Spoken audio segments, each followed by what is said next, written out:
Wife has been using her annual girls' trip as an annual hall pass. My wife, Gwen, 31 female, and I, Robert, 33 male, have been together for 11 years and married for 8. We have a set of 4-year-old twins, male/female. Our relationship the last 3 years has been spectacular. We spend at least one night a week together on a date. Sex is regular, we discuss everything, have long, intimate conversations, and financially we are hitting full stride. Both of us have growing careers. It wasn't always this good, but never has been bad either. We have grown up together. We had a lot of the typical couple issues early on and throughout our 20s. But each challenge just seemed to bring us closer in the end. That's what makes what I found out 2 days ago so much more devastating. My wife has been cheating on me. Every June, my wife and her best friend, Scarlett, take a girls' trip. It's been a tradition they've done since they were 18. It's nothing crazy. They usually just pick a nearby touristy town and spend the weekend shopping, or laying by a pool, or doing spa treatments. Nothing too over the top. She has this year's trip already booked, and it's in just a couple of weeks. The other day, I was looking at our bank account app, and it wanted some mandatory info verification for privacy's sake. I clicked the button, and it went into 2-step authorization. Clicked OK, and it said it had to send me a code via text, but it's my wife's phone tied to the account. I begrudgingly got up and went and found her phone. I would normally ask, but she was napping, and I didn't want to wake her. I picked the phone up and hit for the code to unlock since it obviously wasn't going to recognize my face. I know the PIN is the same thing she uses for everything. Once unlocked, she has Snapchat open, and there's a message from her BFF in the chat. It says, "Are you really going to go through with it?" A sense of dread washed over me. I really had no reason to feel this way, but something about the question just felt so off. I thought hard about how my wife would respond, and typed back, "Why wouldn't I?" Scarlett responded, "I'm just saying 2 guys at once is pretty intense." My heart dropped. I couldn't believe what I was seeing. Knowing I couldn't keep the charade up, I stopped responding and began looking through the snaps. There were 2 guys I vaguely recognized as being from my wife's past. Unfortunately, it's Snapchat, so when I clicked on them, there was nothing there. I went into her phone deeper. Nothing in her texts or email. I looked through an oddly named folder, and in it is WhatsApp. Here are the messages I was looking for. Her messaging with her old HS boyfriend, Donald, 31 male, making plans for their upcoming girls' trip. No smoking gun, no sex or pics, but definitely flirty. Definitely making plans to meet at the hotel, and definitely planning on him bringing his college roommate, who was also my wife's second boyfriend, John, 32 male. I couldn't believe she would do this. I was also wondering how long this has been going on. There are not a lot of messages, but I could tell that this won't be the first time Donald has joined her on the girls' trip. I knew since Scarlett would figure out that I sent that last response, I had to confront my wife when she awoke. When she finally awoke, some grueling 45 minutes later, she immediately picked up her phone. She didn't even notice me sitting in the chair in the corner of our room. After looking at her snaps and sending a few back to Scarlett, she finally put 2 and 2 together and realized I had been on her phone. She looked over and finally noticed my presence. Her first words, said in a very aggravated tone, were, "Did you go through my phone?" Before I could even get a word out, she starts laying into me about invasion of privacy. I became immediately engaged. How dare she blame me for anything?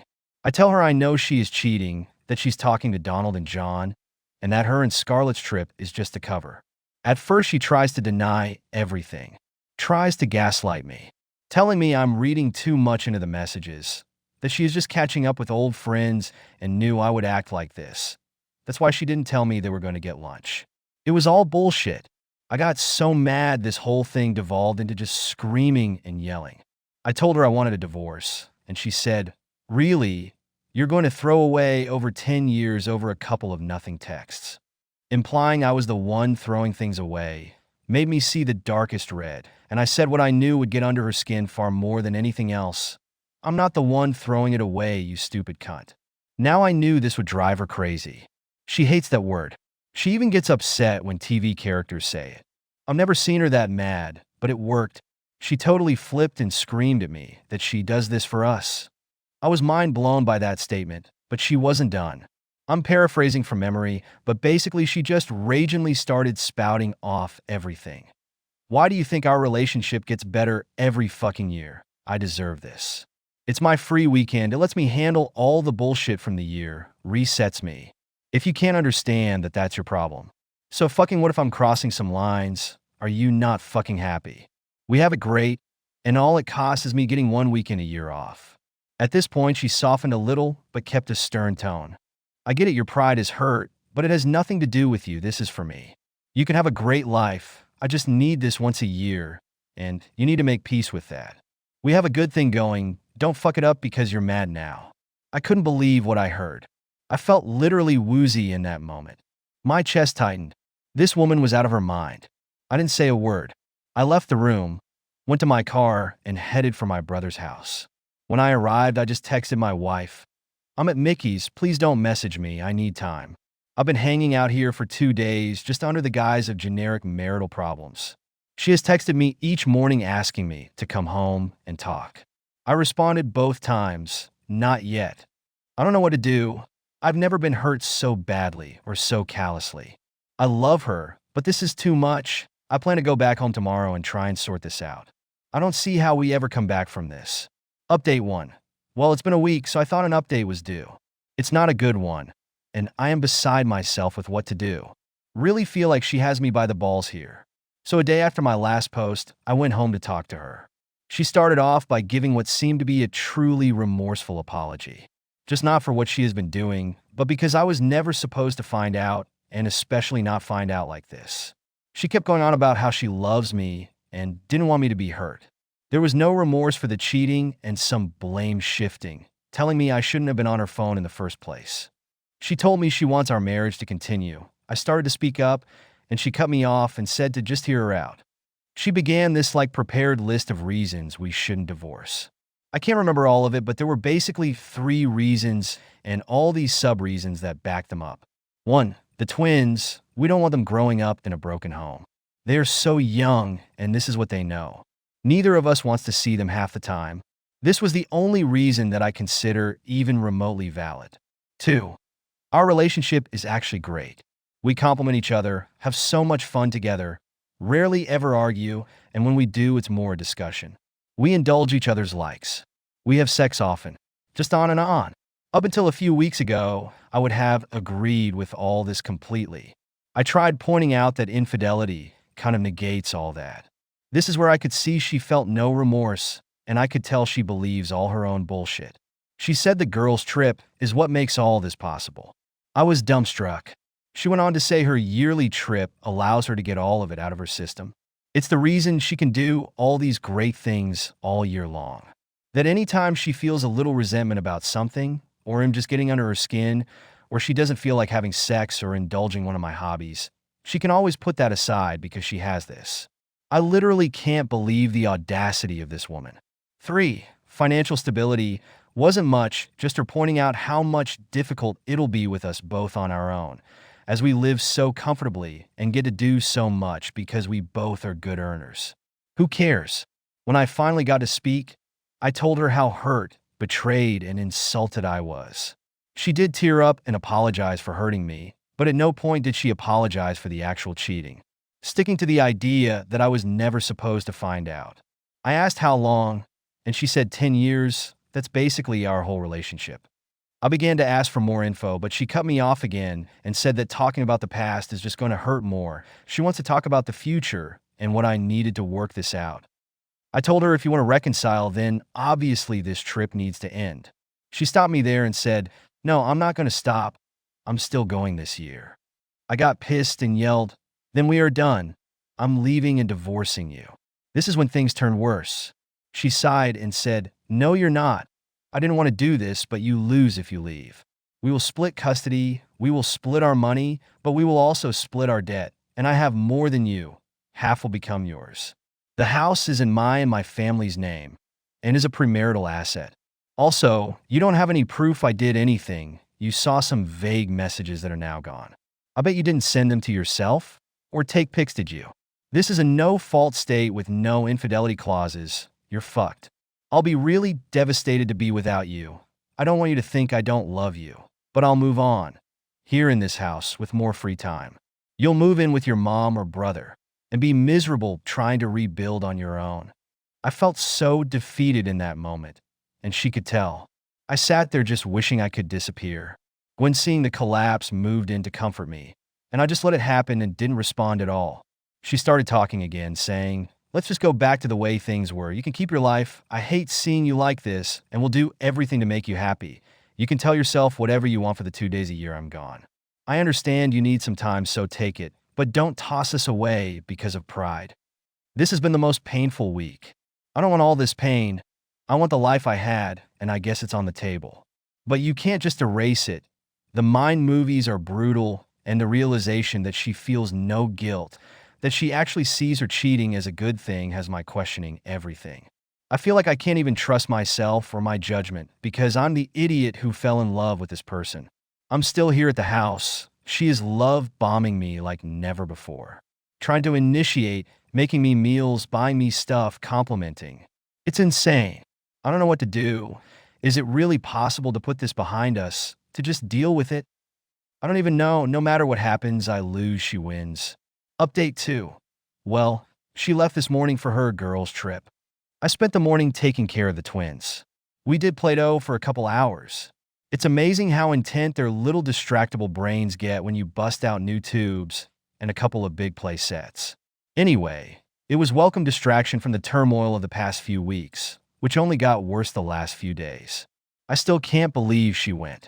It is amazing how crazy her ability to compartmentalize is. I mean, every day she's just the best mom. She also has been trying so hard to make me happy.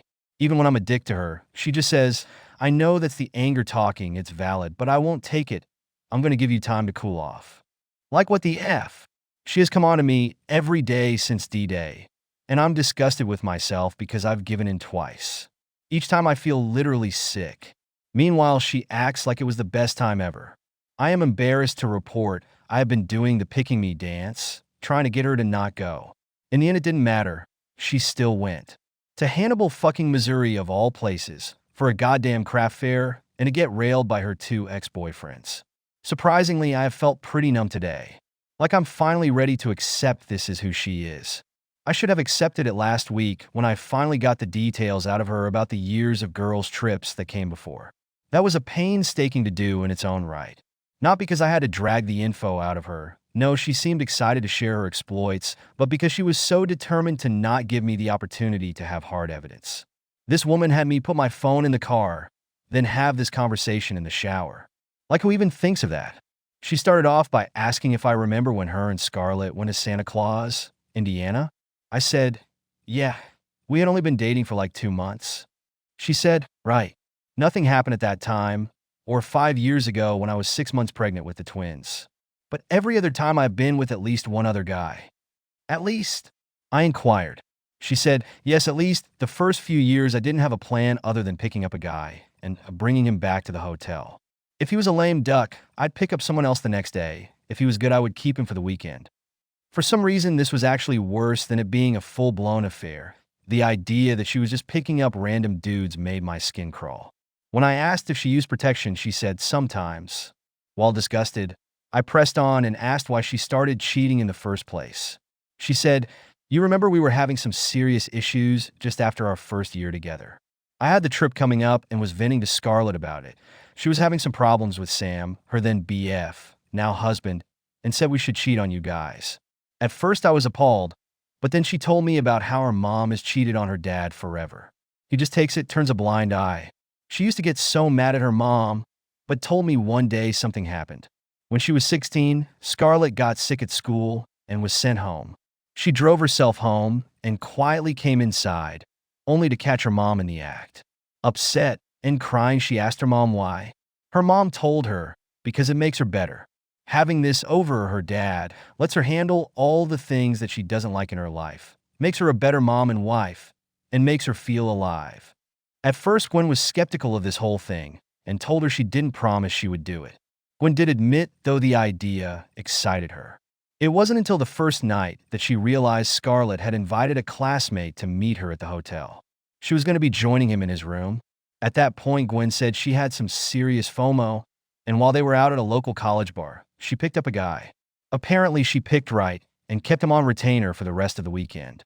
This is when Gwen went into a whole monologue reminding me about how she is all year long, but especially after she returns from the girls' trip. It's not untrue. She has always been super attentive and sexual for weeks after. That starts the second she gets back each year. It's crazy to think how much I used to look forward to her going, knowing that she always came back with her battery charged. Now knowing how she's charging it has me absolutely disgusted. I asked, "So how did we get to you having an affair with your HS boyfriend?" She said, "It's not an affair. We fuck one weekend a year and message a little bit leading up. That doesn't make it an affair." But to answer your question, after the first couple years of random guys worked out, the next 2 years didn't, so I decided to do what Scarlett does and invite someone. The first time was a client, and it went great. The next year, we had just gotten a hot intern at work, and he was always flirty, so I invited him. The weekend was amazing, but when we got back, he was clingy. I ended up having to threaten him, and I learned coworkers don't make good choices. I ended up reconnecting with Donald at our HS reunion 4 years ago. He's also married, so I knew it was safer than single guys. He had something to lose too. Don and John are still best friends. John is also married. Being with two at once has been a fantasy for a long time, so I figured why not, and just asked. I should have quit then, but I didn't. I did this pick-me dance for another week. But now she's gone for the weekend. But I'm about to be gone too. I'm not going to live like this. She thinks she has me, but what she didn't anticipate was me going numb. I might not have a plan right now, but I have time, and I will make sure she sees consequences for this. Edit. Getting a few questions on the history between Gwen, Don, and John. Gwen and Don were HS sweethearts and decided to break up amicably right before going to the same college. They kept up as friends with benefits thing for the first semester until Don got GF. John was Don's roommate freshman year, and they became best friends, so the three of them and some others hung out a lot. When Don got his GF, John asked if it was cool for him to pursue Gwen, and Don had no qualms with that, and they all kept hanging out until John and Gwen broke up after about a year. Shortly after that, I came into the picture, and she lost touch with both of them until the HS reunion. Update 3. It has been a long time since I last posted, but with as many people who offered support and advice, I felt I owed you all this 1 year update. I know everyone wanted me to just divorce and move on, and I would have loved to, but I also needed her to have consequences. It took me months of researching and planning, but when I was ready, I was going to make her pay for her callousness. I knew I couldn't do scorched earth. Between my state's laws, custody, the fact we both have good jobs, dumpster fire was going to be the best I could pull off. But you know what? Dumpster fire was good enough. I'll never forget the look on her face. When Gwen got back from her girls' trip, she tried to be her usual loving self, tried to initiate, and tried to tell me about it. What the F? I played like a broken man while rejecting her. I slowly loosened up this facade, making it seem more and more like I was getting back to normal, and gradually allowed more of her affections. My whole goal was just for her to have a sense of security. I still remembered the threats she made right after D-Day. And I'll never forget her telling me I would be the loser in all of this no matter what. Well, I wasn't going to lose, she was. Her biggest flaw was complacency. She expected everything to just tick on as normal, and she was in way too much fog to even think I would pull the shit I did. My first plan was to hurt her financially. Not a ton I could do here, but I did empty our joint savings account. I then used that money to pay off my debts, notably the car that was in my name. I also hired myself a lawyer and got him to draft papers. Right at the end, I used a decent chunk to put a deposit and first months on a rental house. I figured timing everything up just right to ruin next year's girls' trip was ideal. Over the last year, I have been slowly collecting any and all evidence of infidelity I could on Scarlett, Don, and John. With the cat being out of the bag, my wife was so much more lax with her phone. Before, she was somewhat guarded with it. Not suspiciously, as I always respected her privacy for the most part, but usually she was extra guarded in the months leading up to June. Now, since she thought I was so beaten down, I guess, she would just leave it laying around when she showered or slept. This allowed me to get screenshots, pics, and send them to myself. I discovered Scarlett wasn't just hall passing the girls' trip, she was having a full-on affair for years. The two guys I got enough to rise suspicion with a concerned spouse, especially if there were other red flags in the relationship. So we finally got to the week leading up to this year's girls' trip. She was going to leave on Friday. Unfortunately for her, on Wednesday, the foreclosure notice on the house came. She came up screaming at me asking why I stopped paying the mortgage and how this is going to destroy our credit. I took that moment to remind her that it wasn't my house. My name wasn't on it. She should remember she's the one that pointed that out last year. Needless to say, she was extremely pissed. She was raving.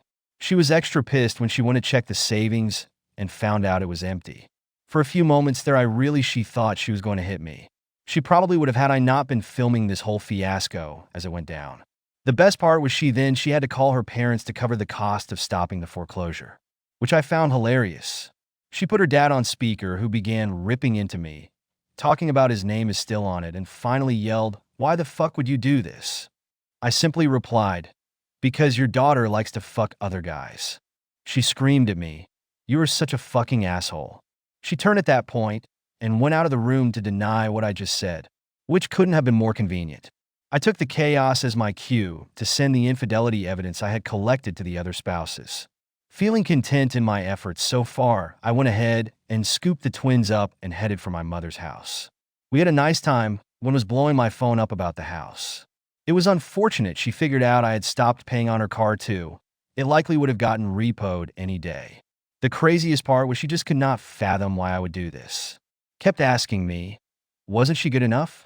How could I do this? Why am I being so cruel? When I finally responded, it was because I came to realize just how far gone she was. She was literally the definition believing your own bullshit. I told her, "You cheat on me every year. You were going to do it again. Why would I stay with you? Why would I help you or support you? You have lost your goddamn mind." She fired back in all caps, "I do that for US." I finally had my clear admission of cheating. I turned my phone off for the rest of the night. I returned home after work the next day. She confronted me right at the door. I apparently ruined Scarlett's marriage. Samuel had left and told her he wanted a divorce. I guess she is especially fucked because they had a prenup. Don't really know the details on that. Gwen had also gotten an angry and threatening call from Don's wife, so I guess everyone got my emails. Well, not totally sure, no word from John yet. She clearly wanted to fight with me when I got there, but I wasn't having it. I've had a year to process the loss of this marriage. I'm done. When I pulled out the divorce papers and served her, she melted into the floor, totally defeated. I had no comfort to give. I just gathered my go bag and returned to my mother's. That was a week ago. She has been begging me to come back to work this out. She is finally promising to stop the girls' trip. But it's definitely too little too late. I got her together enough to work out a custody situation for the twins. That's really all that matters. As long as we can raise two decent humans, I'll be happy to cooperate. As for me, I feel like a new man. I got into the house while she was gone and got more things for my new house. I bought the twins new rooms with some money I had been setting aside to do so. The divorce will take time. I'm worried she will contest it, but I'll cross that bridge when it comes. For now, I'm just going to try and enjoy each day and maybe plan a boys' trip. Update 4. I can't believe 8 years have gone by. I had all but forgotten about my post when I hit the Facebook Reels and a robot voice started reading my story to me. That got my feeling nostalgic, and I decided to give an update for you lifelong Redditors who might remember me. Donald's wife, Leslie, went absolutely nuclear. She was a Psalm, and when she got my email, I guess it was the confirmation of her suspicions. After initially lashing out at Gwen, I guess she realized Don was the real villain in her story. She dug in at that point and found other affairs, as well as thousands of dollars spent on OnlyFans over the years. She got the right judge for her, and Don was ordered to pay alimony and child support. And if that wasn't enough, she then aired all of this on social media the second the divorce went final. It was quite entertaining. I have only the vaguest idea about what happened to John. Gwen told me all his socials went dark right after I messaged his wife. About 2 years ago, he popped up again on my friend suggestions on Facebook.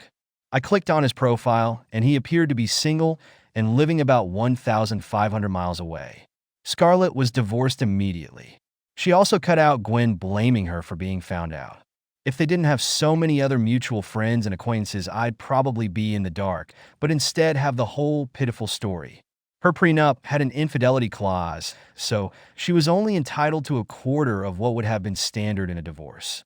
He also figured out who her AP was and outed him to his wife. That led to their divorce. Scarlett and the other guy apparently went official after this, and she ended up pregnant about a year in. Surprise, surprise, they are miserable. He still cheats, just now on her instead of with her. She has put on a lot of weight, and those mutual friends report she is just a shell of her former self, but won't leave because this has to work or it was all for nothing. Now to Gwen. She did try to contest the divorce at first, but that didn't last long, and she signed off. The whole process took about 6 months. During that time, she continuously tried to get me to stop and reconcile. But the level of delusional she had shown alone was more than enough for me to never even consider doing that. While the twins have always said she was wonderful when they were with her, I know that when she was on her own, she ended up in a pretty self-destructive cycle, drinking and partying, that often ended in her contacting me to work things out. This hit a high point when Kate, my now wife, and I went official. One night she had too much to drink and drove, wrecked her car, and had several broken bones and required extensive physical therapy, in addition to the legal issues she was now in. The wreck did serve as a wake-up call, and she finally started therapy. The therapy has been great for her, and she has actually dealt with her narcissistic behaviors and delusional ideals. It took a couple of years, but she actually genuinely apologized for her infidelity and recognized that she wasn't doing this for us. She has been a great co-parent since, and we are pretty friendly with each other. Twin birthdays and events are often done together now, without any drama. Gwen met a guy like 3 years ago, and they're in a poly relationship, which was the least shocking revelation I have ever had. They got married a year ago, but she still has her boyfriend of 2 years, and yes, sometimes all of these people are at the same event at the same time. I've learned to just roll with it. Her asshole dad, Gary, however, hasn't, and has essentially cut Gwen and twins out of his life. My former Emile wasn't having it and divorced the old bastard. He is now an angry, bitter, lonely old drunk. As for me, I'm doing great. Once the divorce went final, I had every intention of man-worring myself across the whole city. I got the apps and matched quickly with a few women. I went out with Kate, now 37 female, who was in a similar recently divorced situation and was looking to just enjoy some freedom. The first date went great. She stayed the night at my place. Then we ended up spending the next day together. Then kept messaging through the week. She canceled a date with someone else, so we could spend the next weekend together. I ended some conversations with the other women I'd matched with. Then we both dropped the apps. Next thing we knew, we have been in a relationship for almost 8 years, married for 6 of those with a 3-year-old daughter. So while our plans of playing the field didn't pan out, things still turned out pretty well. Don't know that I'll ever update again. Thanks once more to all those who read my story, offered advice, and well wishes. Who would have ever thought that simply checking a bank account could cause at least 6 divorces, a poly relationship, and me being a 42-year-old toddler dad, but I guess that's life for you. This story was posted by the user The Story Boy on Reddit. I want to thank them for giving permission for it to be possible here.